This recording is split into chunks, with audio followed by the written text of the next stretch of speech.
यदि ईश्वर पर पूर्ण विश्वास हो, आस्था हो, तो इस पर भक्त की रक्षा हर हाल में करते हैं। एक कंजूस सेठ किसी नगर में रहता था। उसी नगर में एक महात्मा आए हुए थे। सभी उसकी सेवा करते थे। सभी कुछ न कुछ दान धर्म अवश्य करते थे। पर वो कंजूस सेठ इतना कंजूस था कि भक्ति भाव तो दूर की बात, वो दान धर्म भी नहीं करते थे। बिना पैसे लिए किसी को कुछ भी नहीं देता था। हुआ यूं कि एक दिन वो सेठ अपने पुत्र को दुकान पर बिठाकर दोपहर में भोजन करने चले गए। ठीक उसी समय वो महात्मा वहाँ से गुजरे और उस दुकान में आया और उसके बेटे से कहा, बेटा मुझे नमक दे दो। भोजन तो मैं दूसरे यहाँ से मांग लिया, पर मुझे नमक चाहिए।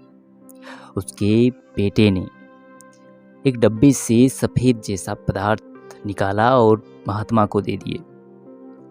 महात्मा चले गए। कुछ समय बाद सेठ आया और अपने बेटे से पूछा, तुमने किसी को कुछ दिया तो नहीं?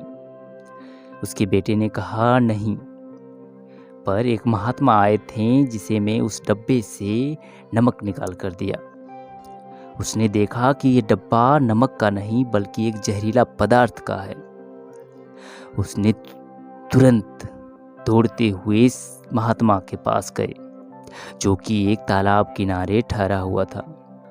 उन्होंने महात्मा से कहा कि महात्मा, आप ये भोजन मत कीजिए। यदि आप ये भोजन करेंगे तो आपकी मृत्यु हो जाएगी। महात्मा ने कहा कि अब मैं ये भोजन कैसे ना करूं? ये तो मैं अपने प्रभु को भोग लगा चुका हूँ।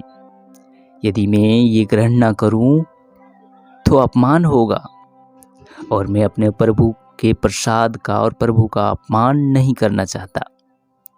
सेठ बहुत जिद किया, पर महात्मा नहीं माने। महात्मा वो भोजन कर लिए। सेठ को लगा कहीं महात्मा को कुछ हो गया तो सारा दोष मेरे ऊपर आएगा।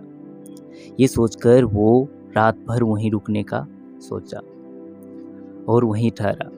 वो सोचा कहीं अगर इस महात्मा को कुछ हुआ तो इसे वेद के पास ले जाया जा सके। रात भर वो जगता रहा। सुबह जब उठा तो देखा महात्मा स्नान करके आ रहे हैं और अपने ठाकुर जी के दर्शन के लिए गए। वो सेठ भी उसके साथ गया तो देखा उनके ठाकुर जी का रंग काला पड़ चुका है और बीच से विग्रह हो चुका है। मूर्ति 2 भागों में बट चुका था। ये देख सेठ समझ गया कि ठाकुर जी ने इनकी रक्षा की है। महात्मा प्रभु को धन्यवाद दिया। वास्तव में जितना भी विष था वो प्रभु अपने भोग में ग्रहण कर लिए। कैसी लगी हमारी ये कहानी? कमेंट सेक्शन में बताना ना भूलें। Thank you.